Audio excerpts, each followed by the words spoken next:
government forces have kept up the momentum of making gains in the north with the taking over of Elephant Pass, the area linking the Jaffna Peninsula to the rest of the country. The year began, however, with the news of the capture of Kilinochchi on the 2nd of January, a turning point in the current battle phase. Tarika spoke to Professor Rajiva Wijesinghe of the Secretariat for Coordinating the Peace Process a few days later to find out his perspectives on the significance of this military victory and the prospects for peace. The fall of Kilinochchi has been met with mixed reactions. Many see it as a turning point of sorts in the present military effort. How would you describe its significance? Yeah, I haven't really noticed many mixed reactions. In the sense, I'm sure from the LTT point of view, it's a great disappointment.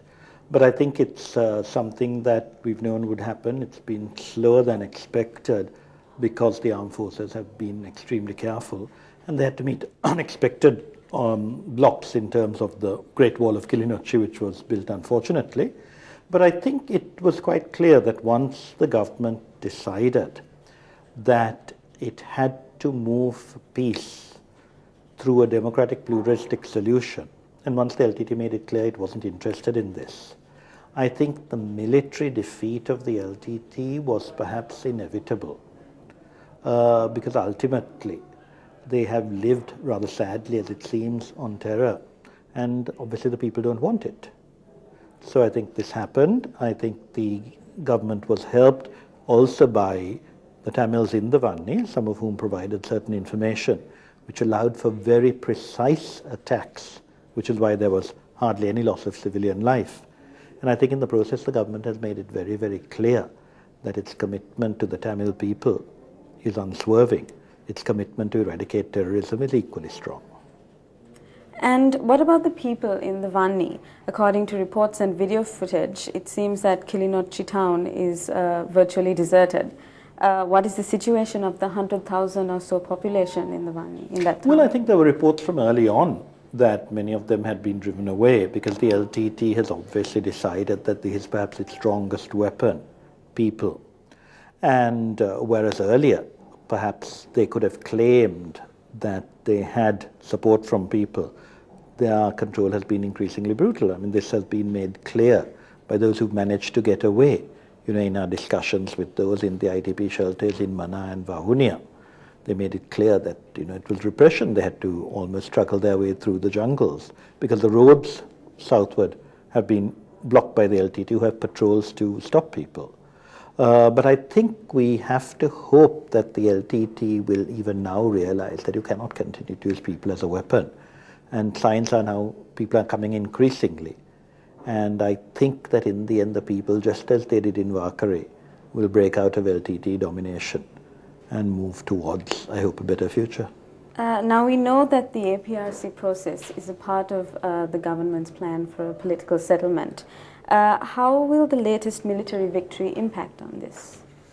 Well, I think the APRC has continued with the tremendous commitment of Professor Savitana and his colleagues there, and they have managed to iron out a lot of problems. I think you're going to have some difficulties still in terms of what I would call the non-participants, some of whom have informally been involved, others of whom have studiously stayed away. I think one of the most important factors now will be how will the TNA react. The poor fellows have been in thrall, I think, to the LTT for a variety of reasons. And when you study the fate of previous Tamil political leaders who were killed by the LTT for being independent, I think we can understand why poor people like Mr. Sambandhan have had to toe the line. But I think even they realize that in the end, the future of the Tamil people lies in a pluralistic approach.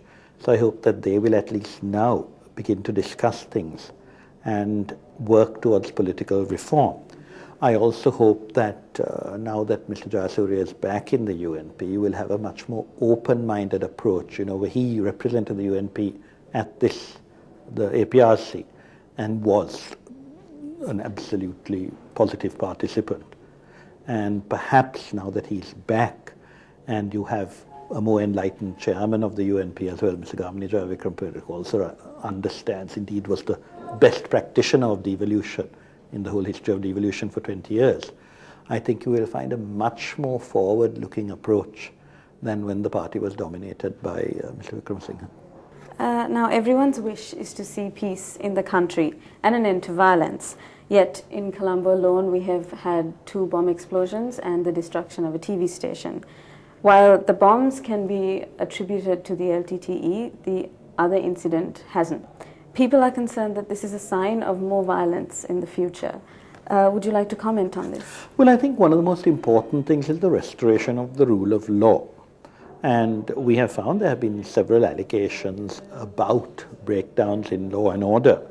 And I think it's particularly important, and this is something that certainly is vital for the peace process, that we re-establish the rule of law. I think we need to make sure that the police are actually totally concentrated on finding out perpetrators and bringing them to justice. Now, in all fairness to the police, they have had tremendous challenges over the last few years. Their training programs have been cut short because of the need, the work they're doing in counterterrorism and security measures. And I think we owe a debt of gratitude to both the armed forces and the police for having minimized the type of bombings and catastrophes that were more common in the past. I hope these don't happen, but we have to be constantly aware. But in the process, there has been perhaps a lapse in concentration in other areas. This needs to be corrected. I think with the destruction of the LTT and its capacity for violence, we can actually concentrate much more on better training. We've already begun this.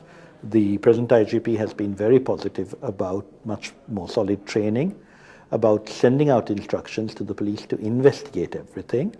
And we've had some results. For instance, there was a spate of abductions in the eastern province.